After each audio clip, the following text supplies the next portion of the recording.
ഒരു മിനിറ്റ് ഞാൻ എൻ്റെ മുടി ഒന്ന് ഒതുക്കട്ടെ. ഇനി നമുക്ക് കാര്യത്തിലോട്ട് വരാം. ഈ അശ്വതേച്ചയാണ് എന്നെ വഷളാക്കുന്നതെന്ന് പറഞ്ഞാൽ നിങ്ങൾ വിശ്വസിക്കുമോ? പക്ഷെ നിങ്ങൾ വിശ്വസിക്കണം.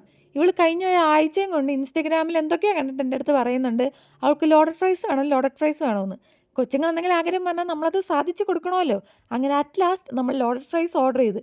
പക്ഷേ ഇതിപ്പോൾ എൻ്റെ കയ്യിലിരിക്കുമ്പോൾ എനിക്ക് വേറൊരു ഇൻസിഡൻ്റ് ആണ് ഓർമ്മ വരുന്നത്. ഞാൻ നാട്ടിൽ പോകുന്ന സമയത്ത് എപ്പോഴും ആലോചിക്കും, നാട്ടിൽ ചെല്ലുമ്പോൾ അത് കഴിക്കണം ഇത് കഴിക്കണമെന്നൊക്കെ. അങ്ങനെ ഒരു വട്ടം ഞാനും അച്ചാച്ചനും കൂടെ ഹോസ്പിറ്റലിൽ പോയി. ഞാൻ പോയതിൻ്റെ മെയിൻ കാര്യം തന്നെ അവിടെ അടുത്തൊരു ഫുഡ് സ്പോട്ട് ഉണ്ട്, അവിടെ പോയി ലോഡഡ് ഫ്രൈസ് കഴിക്കാൻ വേണ്ടിയിട്ടായിരുന്നു. അങ്ങനെ അച്ചാച്ചനെയൊക്കെ ഡോക്ടറിൻ്റെ അടുത്ത് കാണിച്ചിട്ട് ഞങ്ങൾ നേരെ ആ ഫുഡ് സ്പോട്ടിലോട്ട് പോയി. എൻ്റെ ഭാഗ്യം കൂടുതലും ഉണ്ട്, ആ ഫുഡ് സ്പോട്ട് അന്ന് അടച്ചിട്ടേക്കുമായിരുന്നു. കാരണം ആ സമയത്ത് ഗ്യാസിൻ്റെ പ്രശ്നം കൊണ്ടാണല്ലോ ഞാൻ നാട്ടിൽ പോയത്. അപ്പോൾ അവിടെ ഗ്യാസൊക്കെ തീർന്നിട്ട് എൻ്റെ അന്നത്തോടെ തീർന്നാണ് ലോഡഡ് ഫ്രൈസ് കഴിക്കണമെന്നുള്ള മോഹം.